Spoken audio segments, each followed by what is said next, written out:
Well, good morning, everyone. Isn't this exciting? I'm Sanchia Aranda, for those of you who haven't met me, and it's my absolute pleasure this morning to chair this opening session. For those of you who are Twitter followers, we would love for you to share your comments on #CancerInnovations with us this morning. This conference really came out of a meeting with the directors of cancer services last year, where the need for an opportunity to share what was happening around the state was raised, and this is kind of the end result. It's taken about a year of planning, and as part of that planning we've been centering the date really around the visit of Associate Professor Amy Abernethy for the Accord workshop in Brisbane next week, and we really thank her for taking the opportunity to fly in a couple of days early and be here this morning. Amy's been having some ongoing dialogue with us around patient-reported outcome collection, and we're really excited to have her here today. Amy is a medical oncologist and a tenured associate professor in Duke University Schools of Medicine and Nursing. She's the director of the Duke Centre for Learning Healthcare at the Duke Clinical Research Institute, and she's also director of the Duke Cancer Care Research Centre, research program at the Duke Institute. She has over 280 publications and is an internationally recognised expert in health services research and the delivery of patient-centred care. She directs a prolific research program which conducts patient-centred clinical trials, analyses and policy studies, and all of these studies make use of and simultaneously contribute to the development of an integrated data system that coordinates diverse data sets, leverages novel information technology for patient reporting of symptoms and other concerns, informs future studies, and facilitates patient education and patient-provider communication, part of a dream that we'd love to see at the system level. Dr. Abernethy is co-chair of the National Institutes of Health funded Palliative Care Research Cooperative Group. She's an appointee to the Institute of Medicine's National Cancer Policy Forum, and she's president-elect of the American Academy of Hospice and Palliative Medicine. She's also on the board of directors of the Personalised Medicine Coalition, and she's on the advisory board for the Rapid Learning System for Cancer of the American Society of Clinical Oncology. She's also co-principal investigator of an NIH-funded faculty development program in comparative effectiveness research at Duke. I'm sure you will agree with me that she is ably qualified and ready to talk to us this morning about rapid learning in cancer systems. Please welcome Amy Abernethy.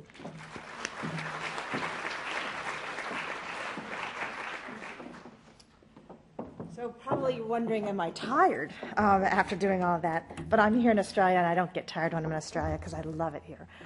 #CancerInnovations, getting ready to Twitter. I thank Michael West, I thank Sancha for getting us to this point today, and I thank David Caro. And today what we're going to talk about is thinking about learning, rapid learning cancer systems, and what does rapid learning healthcare really mean. There are a number of converging themes happening within the healthcare dialogue. We're talking about healthcare redesign, quality, patient-centered care, personalized medicine, comparative effectiveness research. And all of these conversations seem like they're each unique and distinct.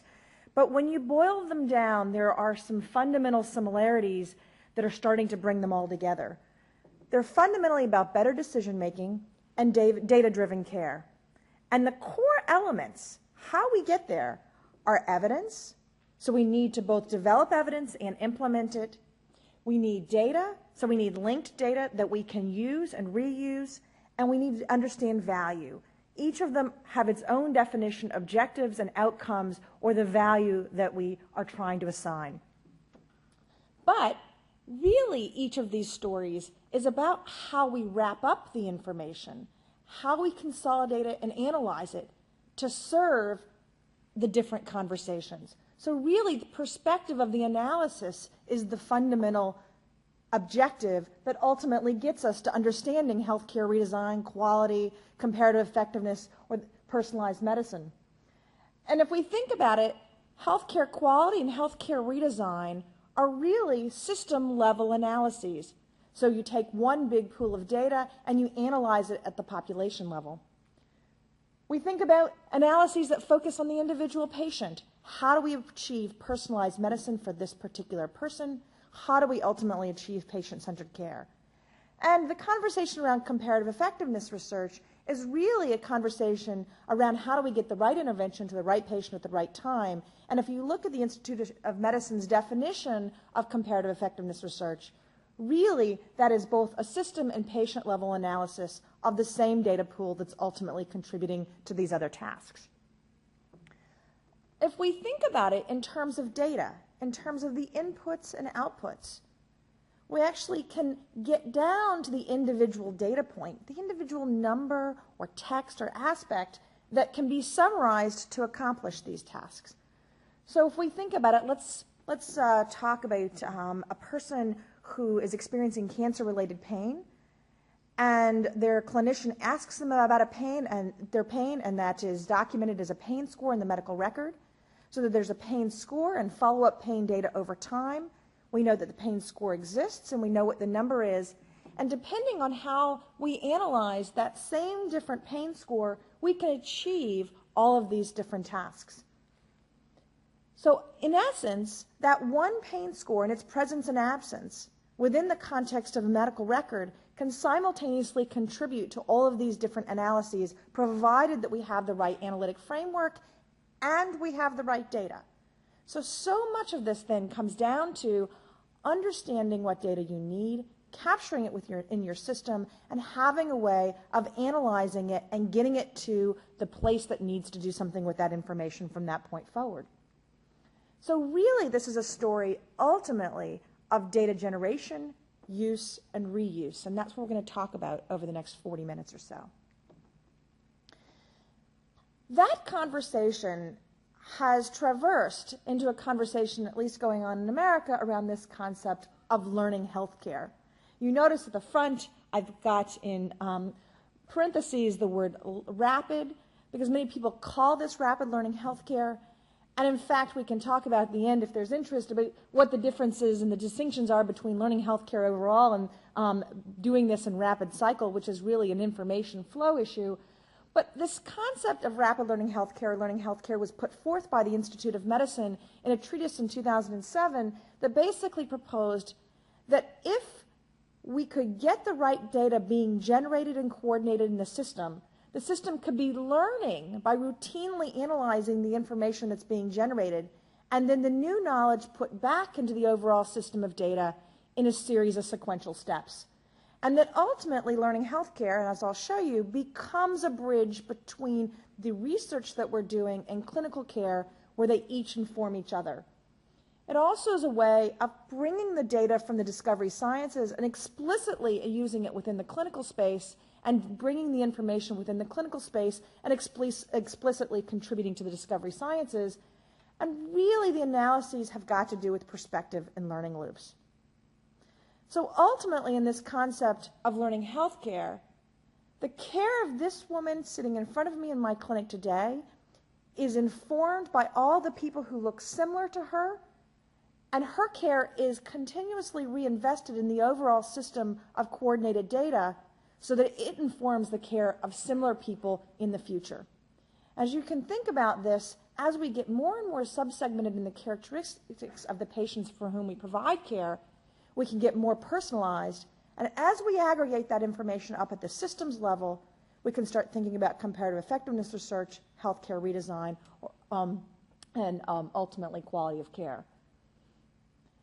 Hence, as I think about this, and as I'll show you, really it becomes this issue of perspective.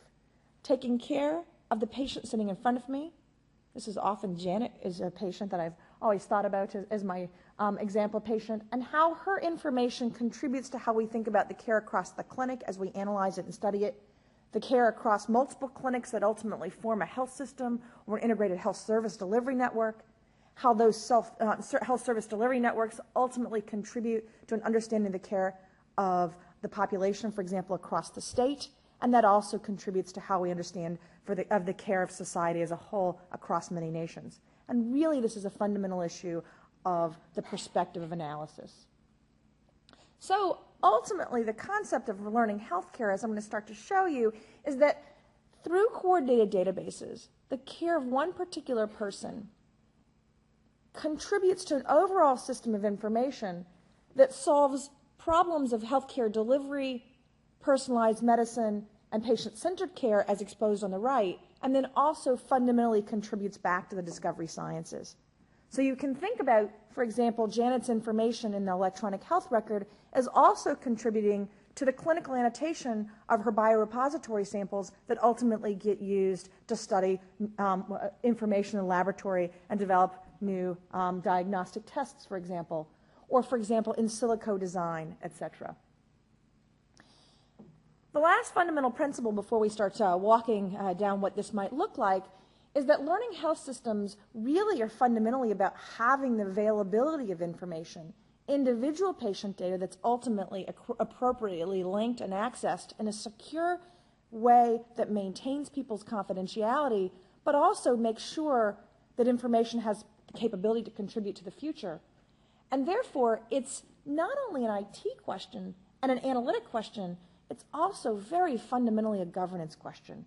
So what are the standards, the governance, and the policies that we need to have in place to make sure we're collecting similar information in a standardized and routinized format, and that we have the capability to create trust in each other that the information that's being collected is going to be used in the way that's intended, and that people who are working together, scientists, clinicians, researchers, health policy experts, are all doing so in an overall system of trust. And so the other huge part of learning healthcare systems is to develop the overall trust fabric to make this all happen.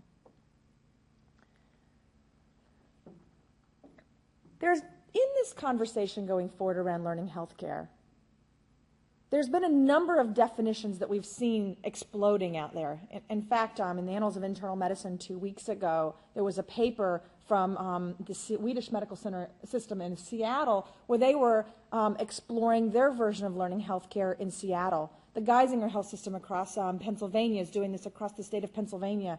We're talking about creating an integrated network of data collection systems across the United States, and you're talking about creating an integrated network of data collection and use in Australia. And so some of these are some of the definitions we see floating around. An organization that learns, so essentially continuous quality improvement and having the data to support rapid CQI cycles. Systematically linked process for evidence generation and implementation. The idea that we have sequential research and clinical trials, and that once we get to a sense of confidence that this intervention should be implemented, we implement it in the context of care and watch what happens, and then that feeds back to an overall system of research again. A national system of linked data to generate novel insights and monitoring. Continuously aggregating data sets to support point-of-care clinical decision-making, personalized medicine, and research. So the ability to do real-time clinical decision support, real-time patient education. A closer approximation of research and practice so that each informs each other. And the last, that of learning laboratories. Coordinated systems where the whole system is ready to learn in real time. So these are philosophies, concepts, as I said, really first put forward by the Institute of Medicine in 2007 after a series of papers that were written by Lynn Etheridge in the mid-2005s. But the real question I've always got is, okay, that all sounds well and good. Is it achievable? There was a body of work put forth in 2009, highly relevant to the cancer community, that was really a summary by Friends of Cancer Research in Washington, D.C. And they asked the question, if we're going to have comparative effectiveness research in cancer, understand what worked for whom and when, what's it going to take to get there? Ultimately, at the end of this summary, what they said was we're going to need learning healthcare systems.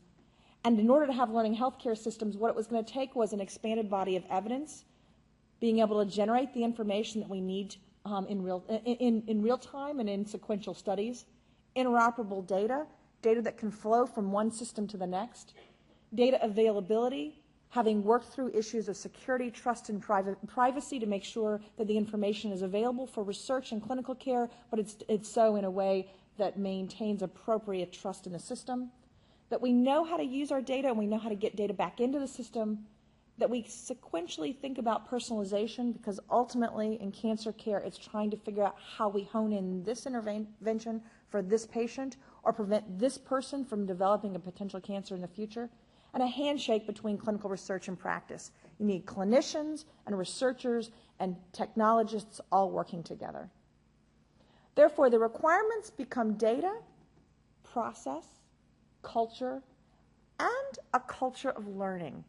To plan, test, and learn, as I'll show you, to incorporate analysis and integration into everything that we do, have progressive personalization, and new integrating workforce. And one of the things we're talking about right now in the United States is we actually don't have the workforce to do a lot of things we're going to talk about.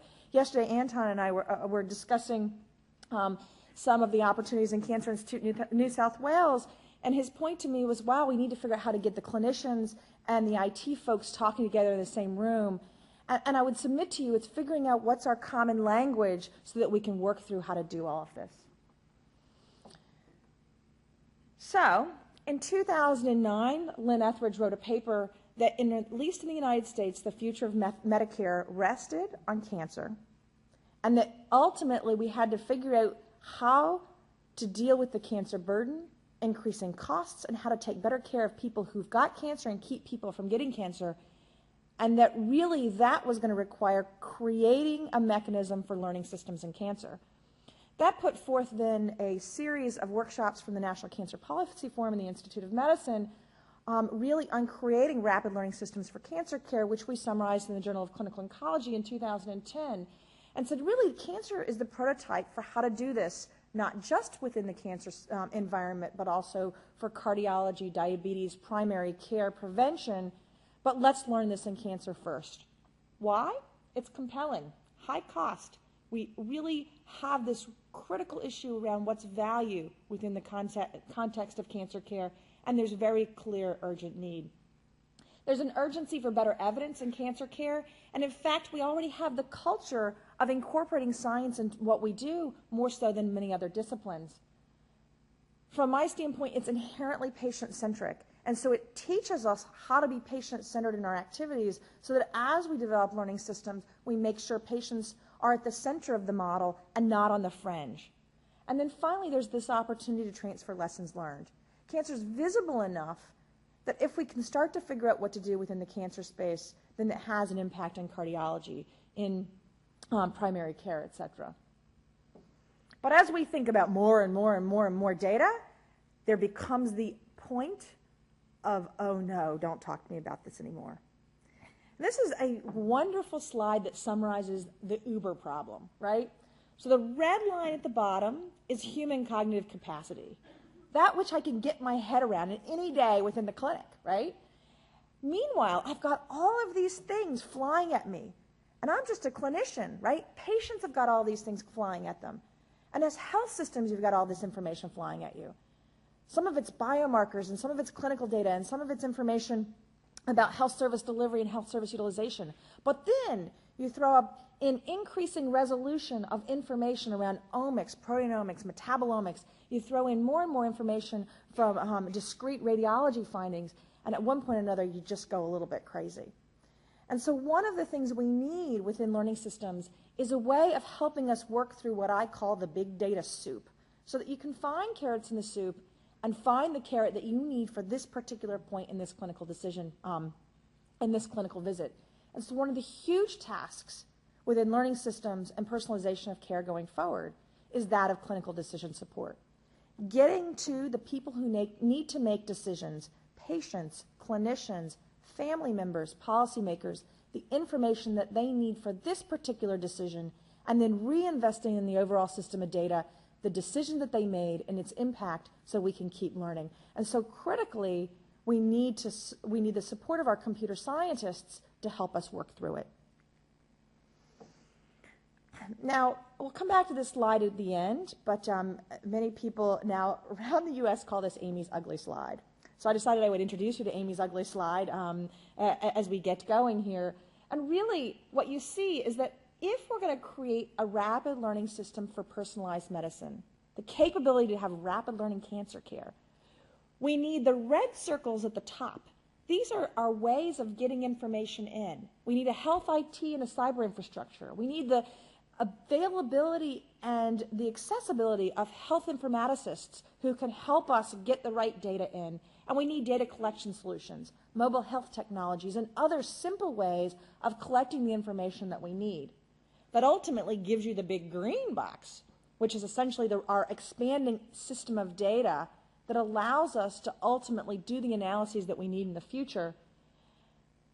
Analyses and sense-making, so a series of algorithms, provides essentially the switching station that moves data into meaningful and useful information that we can ultimately wrap up to knowledge, that then can contribute to our discovery sciences and our clinical sciences, as well as clinical decision support, patient education, and patient support, so that ultimately we're able, through this overall system of learning, move data back and forth through the overall system from the point of collecting it to the clinical space and research and back again.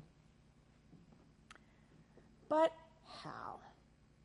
So at this point, everybody says, okay, do we have examples of this? And some people will say, yes, look at the Geisinger Health System. That's a fantastic example of a learning healthcare system model. But I'm an oncologist, and they're predominantly talking about better management of diabetes, and it's really hard for me to get my head around whether or not this is applicable in the cancer space. I think that the Swedish Medical Center model that was recently published in Annals 2 weeks ago was a great example of how this is starting to shape up on the front line. But in oncology, we need a level of sophistication in our data. We need biomarkers. We need the ability to get information to the discovery sciences. That's critical to make sure we have an overall system. So what I'm going to do now is talk to you about applying the system of rapid learning within the cancer space and give you one example and then start increasing the sophistication. And as we talk about this, this is my beware slide. So, in my first example, we're going to talk about patient-reported outcomes. Sanchez said that one of the things I'm here to talk about with many people in the Cancer Institute New South Wales team is patient-reported outcomes. And patient-reported outcomes data, as we'll talk about, are really, really important data elements that help us capture the patient voice and ensure that the patient's say is within the system of data and care. However, what I want you to do is squint as I'm talking. Because when you squint, what you're going to see is really what I'm talking about is a story of data liquidity. Data moving from one point to another in real time, allowing us to use it for multiple tasks. I'm talking about real-time data use. I'm talking about data reuse, so storing it for future tasks. I'm talking about standards, so having ways that information flows from point to point. A culture of expectation that we have the information for us at point of care, but also at point of science. And a culture of learning, that what I learned today is reinvested and I keep doing it better and better and better. So now we switch to the PRO story. What are patient-reported outcomes? Well, for the longest time, they were called patient-reported data, patient-reported information. Somewhere the vernacular got changed to patient-reported outcomes. Either way, this is really information about symptoms, quality of life, what a person feels that their health state is. We can also get patient-reported information about other things, like medication use and adherence, satisfaction, and even how patients value treatment. So patient-reported outcomes is a summary topic around what the patient says. And here was the problem that I started off to try and solve in 2005. This idea that as a clinical researcher, I was trying to capture patient-reported information that we could efficiently incorporate into our clinical trials. I needed surveys. I was doing clinical research where things like quality of life and symptoms were critical outcomes that mattered. And by the way, I hated double data entry. So I really needed some efficient technology solutions that allowed me to get the information in. But then I would go and sit in my melanoma clinic. And in my melanoma clinic, I would realize, you know what? I need that same information, symptoms, quality of life, what matters to this person sitting in front of me, as a clinical review of systems, to triage what's important today to address, and to figure out how to better take care of this person. So that patient concerns contributed to clinical care, And in fact, it was also contributing to our quality monitoring procedures. So at that time, I was on the pain team, and we were looking at how good of a job we were doing at managing pain across the entire institution. And so I started to realize that if we could come up with better systems of getting information in and getting it to the point that we needed it at any point in time, we could actually start to create that overall integrated system of data that had multiple tasks. So people often get fixated at one point or another on the overall system as this is the Duke model, or this is the Acorn model, or this is the Ontario model.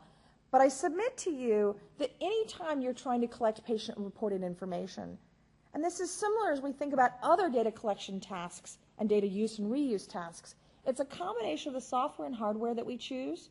Paper and pencil is actually one way of getting information in and out. The instruments, or essentially the questionnaires and surveys that we choose. The process, how we integrate it into care and how we make sure that the whole system is organized to work together. And reporting and analytics, how we make sure that the real-time algorithms are running to get the information in a processed way to the people who need it. So ultimately, what we've got is a series of coordinated databases. This is where information is coming in and amalgamating. Sometimes in IT speak, it may be federated, it may be a warehoused approach, it may be a enterprise service bus. But nonetheless, we can think about that as coordinated data systems where information is now starting to be aggregated together, as I'll show you, where the patients report standardized data into the system.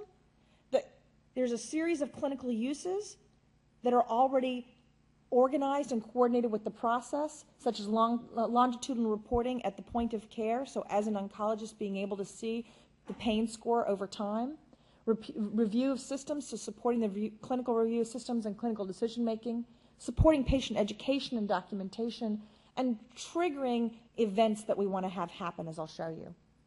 But there's also a series of research uses where the information is now banked in our coordinated databases and support things like quality monitoring, comparative effectiveness research, and hypothesis generation. So we're actually starting to do the research with the data. And then finally, this information then goes to support clinical decision support and guidelines. And that we do this in a series of iterative learning cycles. We don't get it set up and then quit, but we do it over and over again to refine the overall process and to get better at the data that's aggregating in front of us.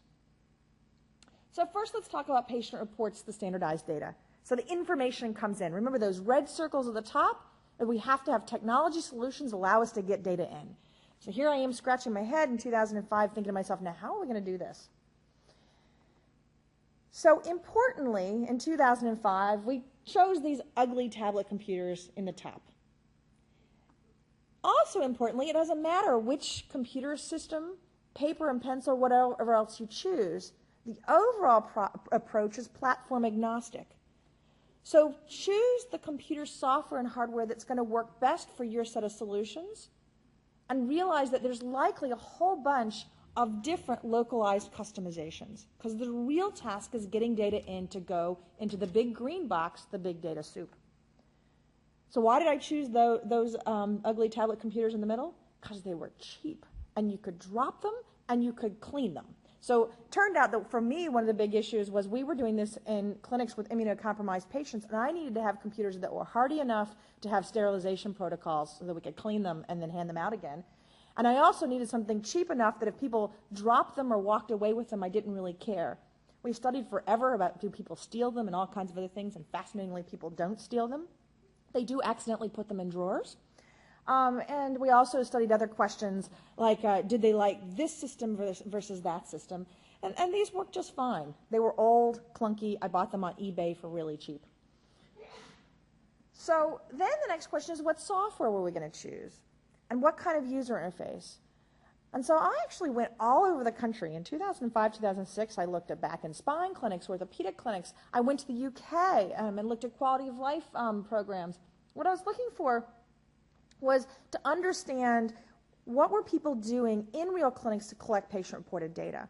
And I ran across a series of 30 integrated community oncology practices across the United States, from Wyoming to Florida, that were ultimately using the same system. And I thought, well, if it's working in routine oncology care, hopefully it'll work for us.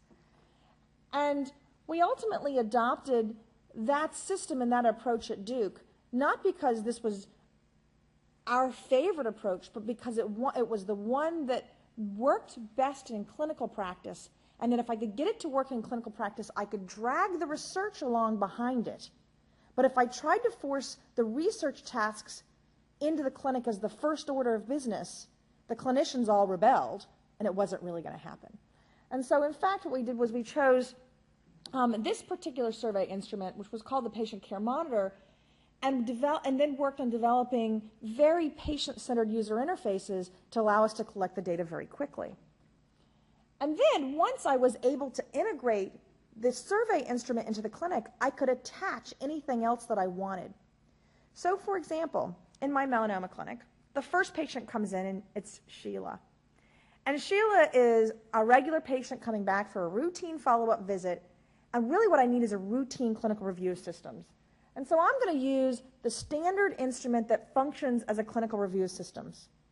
But then John comes in after Sheila, and he's on a melanoma study that incorporates a quality of life instrument. And so for his visit, I want to make sure that the system gives him both the standard review of systems survey instrument plus a quality of life instrument. And that it just keeps handing out questions until those two things are finished. After Sheila and John comes Ben. You can imagine that Ben's got another set of needs, and it happens to be we're studying adherence monitoring for him, so we're going to do the clinical review systems and the adherence monitoring task for him. And we can mix and match all the different surveys as we want because, right, we've got the technology. But one of the things that we learned was, okay, so we need to meet the clinician's needs. We need to make sure we have patient-centric user interfaces. But patients said to us really clearly, we will answer all the questions you want as long as you meet my needs too. And there were two needs that the patients said that we needed to meet for them. The first was, if I answer questions for you, please make sure that the clinicians who are involved in my care use that information. So we needed to teach the overall system how to reinforce the process of using the information and acknowledging the patient that I used it. Hi, it's nice to see you today, Sheila. Thanks for answering the review of systems. It seems like you've not really had any new problems, although this pain is still plaguing you. Make sure that it's clear that that's happened. But the other thing patients said to us was, I need information. I need information about what to do in my care, and I need that information to be tailored for me. If I tell you I've got problems with sleep, don't teach me about mouth sores. Teach me about how to better manage my sleep. And so, in fact, what we started realizing was in order to have systems of learning, when the information comes in, Sheila's got a problem with sleep at a score of 6 out of 10, then that should trigger specific patient education tailored for Sheila that teaches her how to better manage her sleep. And then it should also signal to the nurse or physician or other right person in the health system, hey, can you work with Sheila on this? And so what we learned is that really the other critical piece is how we map in the needs of all the people in the cycle.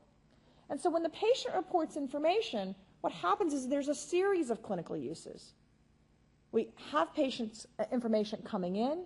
It's used by the doctor and nurse. It's used for patient education, and it's used for point-of-care decision-making. Well, in order for that to happen, we realized that we had to embed in the overall system a series of analytics and a series of ways of looking at data. Now, there's a reason you can't see this, because I don't want you to see the micro details. I want you to look at it at the uber level. And what you see is a pattern of yellows and oranges and whites. And so what we realized was we had to have a way of presenting information in the clinic that summarized what the patient had said really efficiently so that clinicians could make efficient decisions on that information. And so this is the reports that we're currently using. We're actually right in the middle of modification phase. And what we've learned is that physicians are pattern recognition people. But because we have the big data soup and the data switching stations to do the real-time analyses, we can actually present reports that are in patterns that allow clinicians to recognize what's going on very quickly. And we can teach them at point of care, this pattern means the following thing is happening. And one of the things I learned is I watched this one community oncology clinic, And I saw the oncologist walk over, pick up the form and put it back down again and walk off. And I was like, whoa, wait a second, don't you care? There's a lot of orange on that form. That patient's having a lot of problems. And he said to me, no, Amy, that is a standard day 10 post-CHOP chemotherapy pattern. If on day 21, when she comes back again, that report looks the same, then we've got a real problem. But in fact, it's exactly how I would expect a patient to look 10 days after having CHOP chemotherapy. And so really that's a signal to me things are going as I would expect, and we want to keep supporting her, make sure she's got adequate information and education, but it is comforting for that pattern. The other thing that they taught us was we needed to embed within the overall system ways to quickly process data. So for example, our psychological questions, worry, guilt, apprehension, anxiety, there's a lot of questions. And we ask all of those because they're important around the precision of understanding who's distressed and depressed and who's not. But as a clinician, I can't look through all of that and try and make a decision in 2 seconds or less. And so we create summary algorithms and teach clinicians how to make decisions on those summary algorithms. And so, for example, here we're looking at distress and despair, where we know that normalized across the overall population is a score of 50. Anything that's each 10 points above is each standard deviation. So this person has a score of 67, which means that they're 1.5 standard deviations above the norm for distress and despair, which tells us this person's probably having some tough times, and we need to decide whether or not it's time to refer them to appropriate psychosocial services. So in fact, the next part of making sure that things are baked into care isn't just making sure that the clinicians have acknowledged, hey, I see on your report, or that patients have gotten education.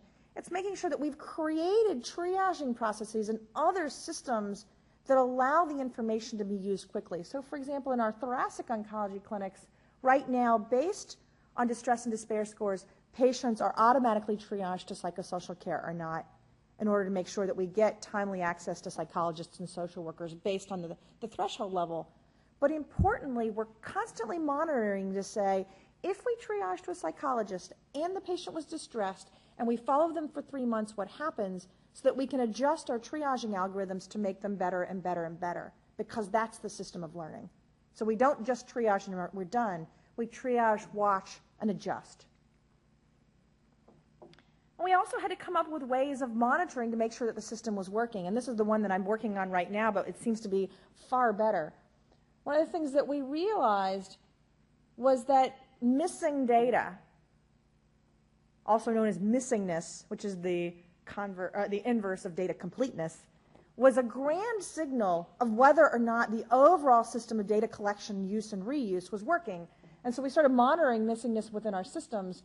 What we realized is that on the first visit, about 10% of patient reports are missing. So we don't have review of systems and clinical information for about 10% on the first visit. And it goes down dramatically after the second, third visit, so that it's less than 2% after that second visit. You know why? It turns out that the first one are all second opinions that are coming into our system for a second cancer opinion. And so the overall system's saying, we don't really need to get this information from you right now as a focus of what's going on, but then it gets reinvested over time. So it's quite interesting to start learning where are your problems with data quality, because remember, if you're going to have data to go into your overall system of learning, the data has to be of highest quality, and one way of monitoring that is missingness. So, in my system at Duke, we've put together these 4 quadrants: software and hardware using my old e-tablets, the process, making sure that the whole process of care is baked together, the clinicians and patients are all using the same information, that we've got instruments that have meaning, so we happen to have chosen the patient care monitor, but there's other instruments that have meaning, and then we've got reports and analyses that are running in real time that the system can understand. The lessons learned over the last 6 years are that there are 4 interchangeable components, that we can switch out different reports. We can switch out different instruments. Tomorrow it's iPhones and iPads. It changes all the time. That there's the importance of the user interface and the reporting. At the end of the day, patients have to understand what you're doing, and the process of data collection and integration into care has to be acknowledged to patients and clinicians. You've got to meet the patient and clinical needs first. I am a researcher, but I realize wholeheartedly that if I wanted to create a system of data collection that was going to work for learning, it had to work in the clinic first. Whether or not, when I say in the clinic, it may mean at home, in the nursing home, in the hospital, but it had to work in the clinical space. Then the research could happen. But then it becomes a very efficient and high-quality approach, and we can use signals like missingness as a way of making sure that the overall system is working. And now we can use it for research and clinical decision support.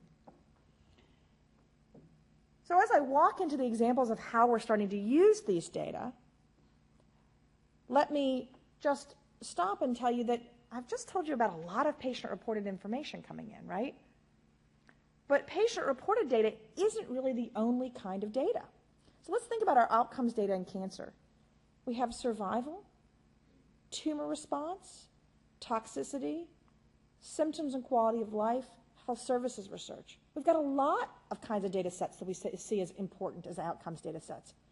Patient-reported outcomes fundamentally has been one of the missing data sets, the invisible voice, and so this was a way of trying to solve that particular problem.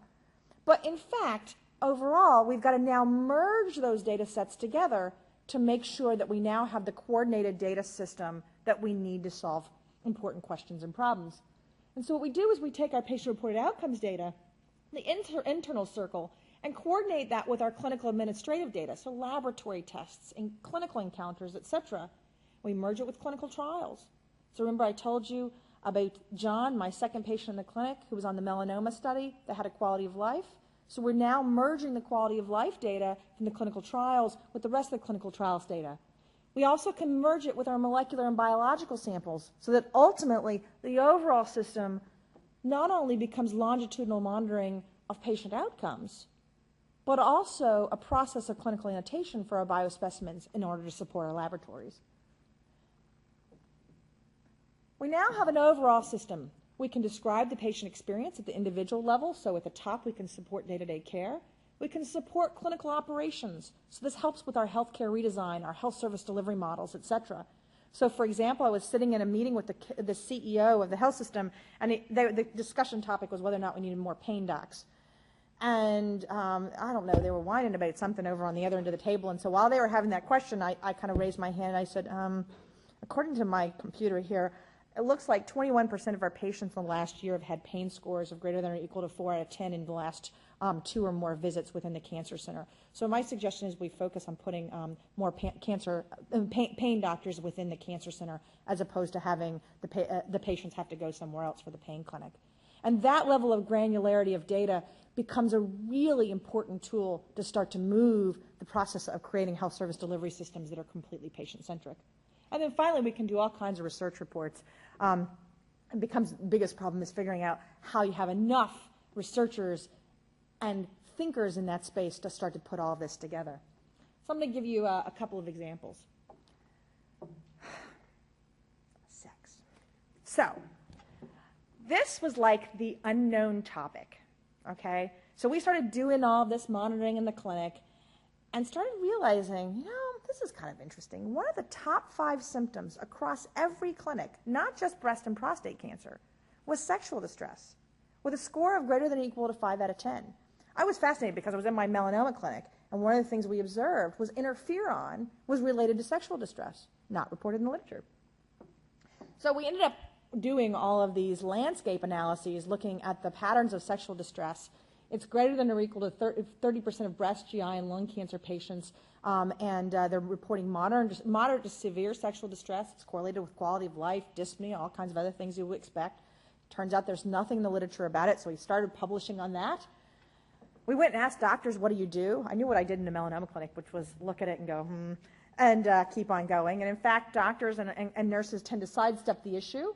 So the first thing we did was try and reorganize the patient education. So we reorganized patient education and we watched to see what would happen to the sexual distress numbers across time. Nothing. So education wasn't really solving the problem.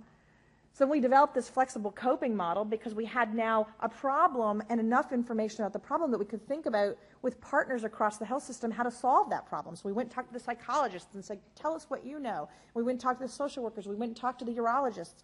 And what we learned was that we really needed a flexible coping model that first started to focus on intimacy because it looked like that was what the real problem was. Within 18 months of starting to see this problem, we'd already had the first funded randomized controlled trial from the American Cancer Society, and the clinical system monitors for people with sexual distress, particularly working on the GI clinic right now. And if there's evidence of sexual distress, ding, ding, ding, the clinical research coordinator is called. Please come and see this patient about the potential to participate in this clinical trial of flexible coping versus none. They then get enrolled in the trial, and the same system that found the patients with concerns about sexual distress is now collecting the data to monitor the impact of the intervention over time. And once we understand that, we'll reinvest those data into the overall system of care and evidence development and move forward. New health services interventions. So this is Pathfinders, a psychosocial care model. And now that we have our overall continuous river of data, we can add in a new psychosocial intervention, a new way of social workers doing their work, and monitor how effective they are on the impact of distress, despair, quality of life, and understand whether or not this intervention is meaningful and how to fine-tune it.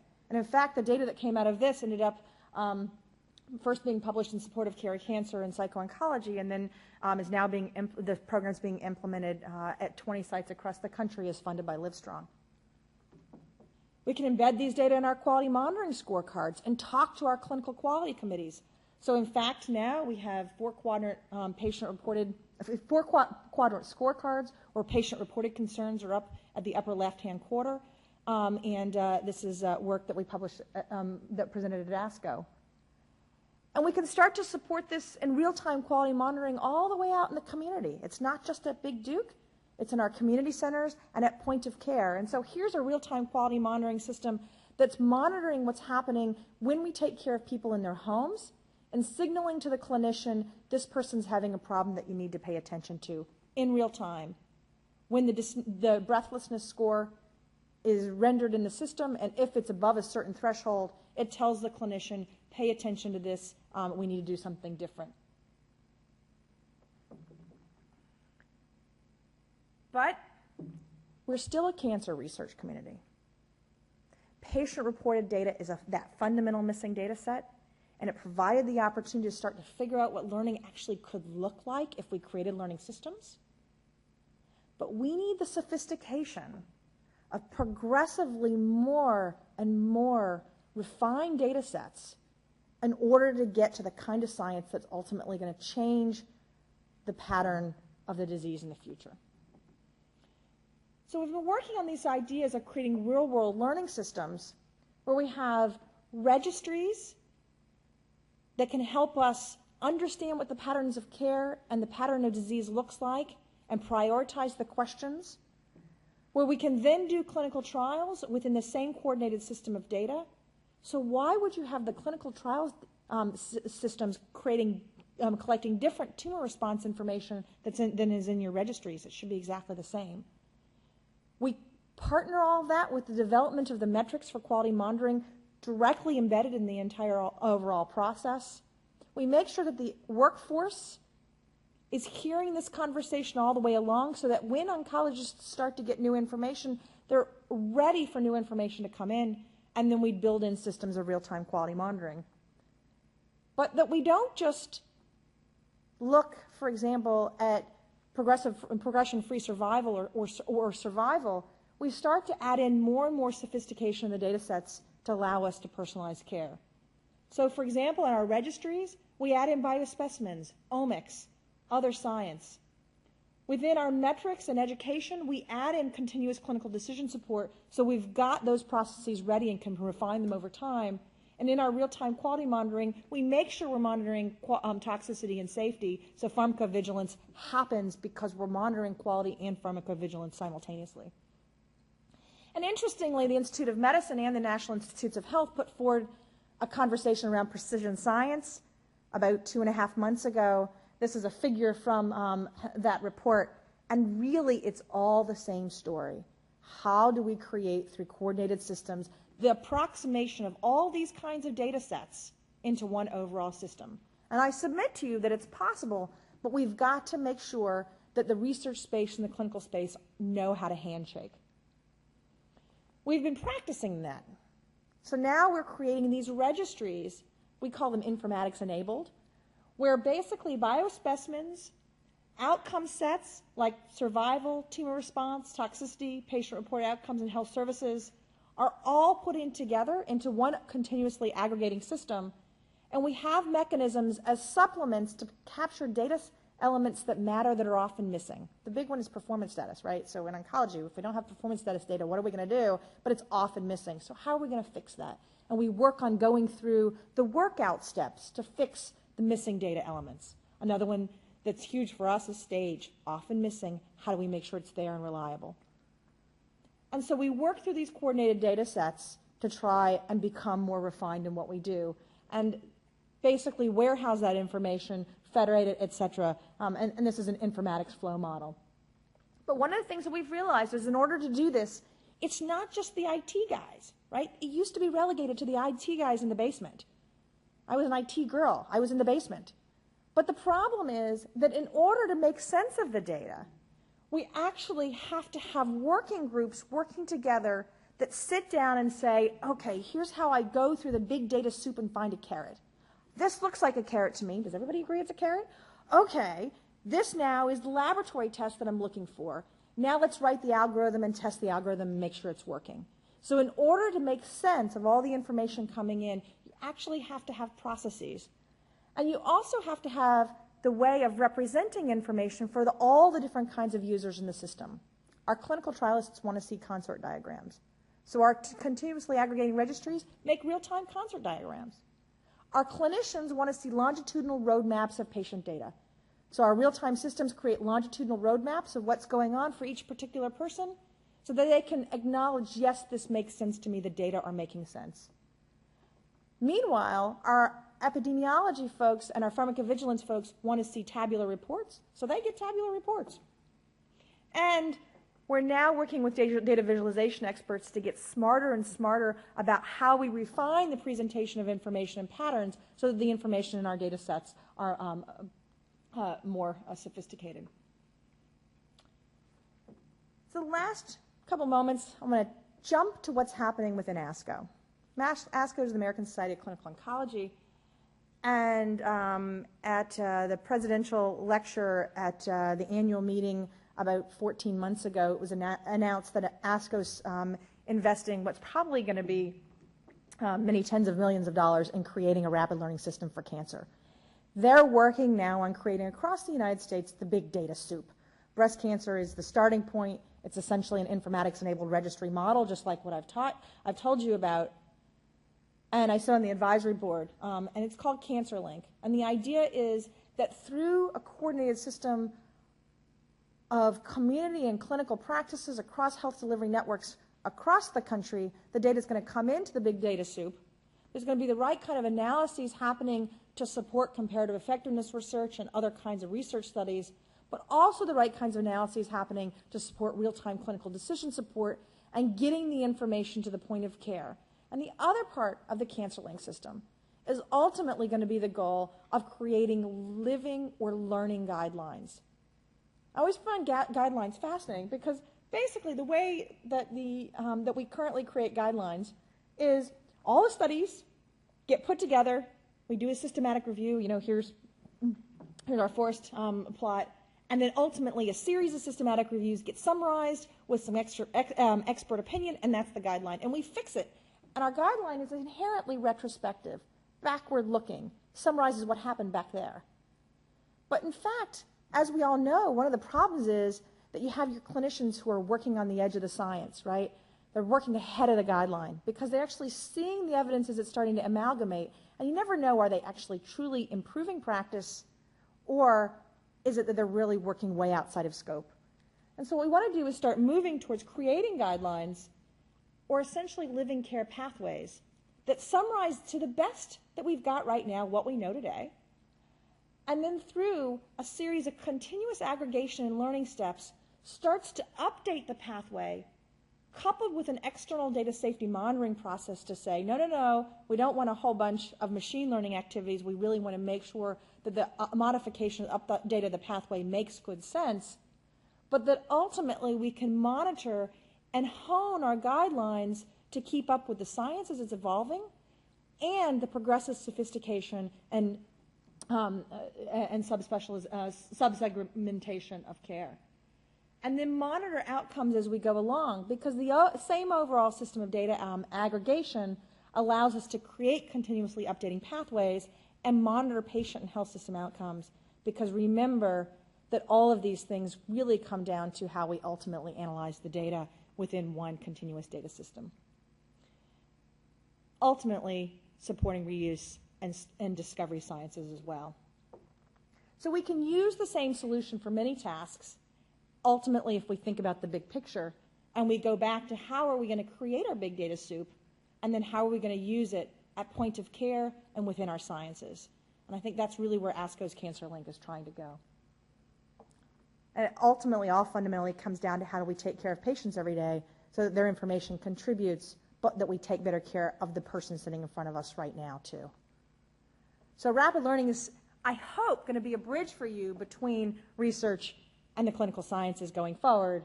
And if I can answer any questions, I'd love to. Thanks, guys.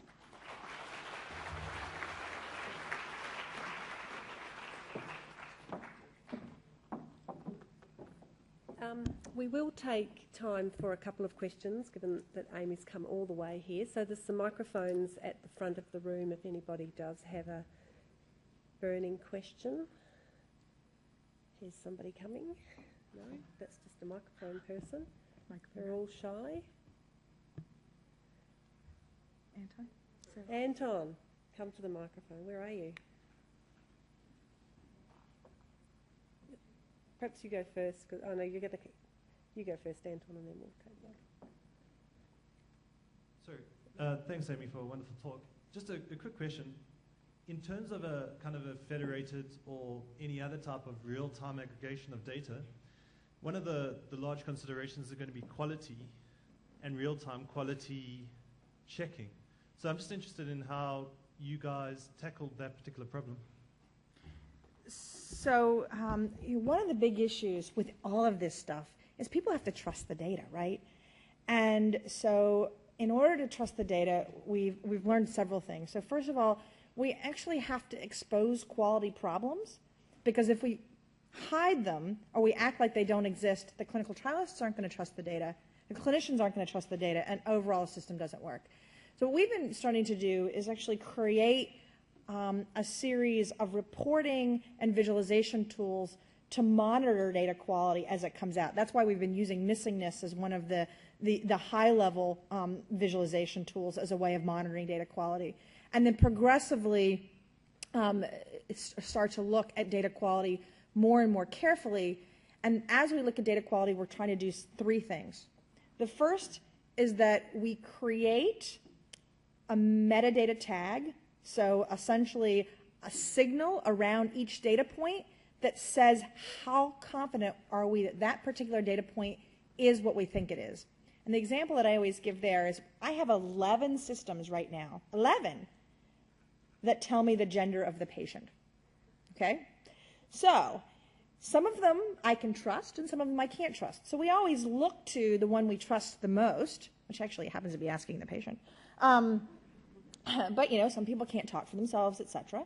Right? So if the one that we trust the most is not able to report that information in, or that one is different than the other 10, so maybe the person accidentally tapped the wrong data point, then we add a different confidence level to that particular data point. And so what we do is we look across all the systems and try and understand how much do they all say the same thing. So that's one way to do it. The second way we deal with it is by, once we start to see pockets of problems, we create these workout teams, and the teams get together and say, what is the problem here creating the data quality problem? Most of the time it's process. So most of the time it's that, the form for staging is just too gosh darn long, and so either I just tap anything because I really can't deal with it right now, or I don't answer stage altogether. And so once we figure out what the process problem is, then we can do the drill down. So that's the second thing that we do. And then the third thing we do is we monitor it. Thanks. One more question, and then we'll move to the next session. Thanks. Graham Bell from Wollongong Hospital. It was pretty much answered then. I think you're talking about soup, and my wife's Jewish and she makes a mean. Lots of possible soon. And you do have to talk about quality of it. So you pretty much answered it there. You know, do you use schmaltz in your matzo balls? Do you use a high quality matzo ball mix, or do you make your own? I guess, yeah, you've sort of answered it already, but ensuring that that quality is there, and how do you get people to trust it? And then I guess, how are you retrieving the data from the different systems, whereas, you know, it's going to be stored in different places, and even in the same system, it could be stored in a different place. So how do you get that out and ensure the quality of the data? So it's interesting. You know, one of the things around data quality is efficiency. So the more efficient the system is, the higher quality the data is. That's why I always use the tumor stage example. If I have to go through 6 screens to get to tumor stage, I'm just not doing it. Because the truth is, I already know it in my head, and the next time I see that person, I'm still going to know the same thing, and I'm the one taking care of them, so I don't really care about contributing to the registry. So these, you know, the efficiency pieces become really, really important in order to improve quality. And also, the other thing that we've learned is, don't make people collect data that they don't need to be collecting. And here's what I mean. So we often talk in clinical care about working at the top of your license. If this is something that an advanced practice nurse has the capability of doing and she or he is going to do exceptionally well, why wouldn't they be the person in the system doing it? Similarly, data collection is the same kind of thing. If this person fundamentally has to have the clinical experience or acumen in order to make that assessment, then that's the person who should be doing it. But otherwise, don't have that person as your data collector, because essentially everything's a trade-off. If you ask them to do this, they can't do that. And so what you need to do is actually focus on how to make efficiency work for you. Thanks. So please join me in thanking Amy once more, and I'm sure you'll catch up with her and the guy.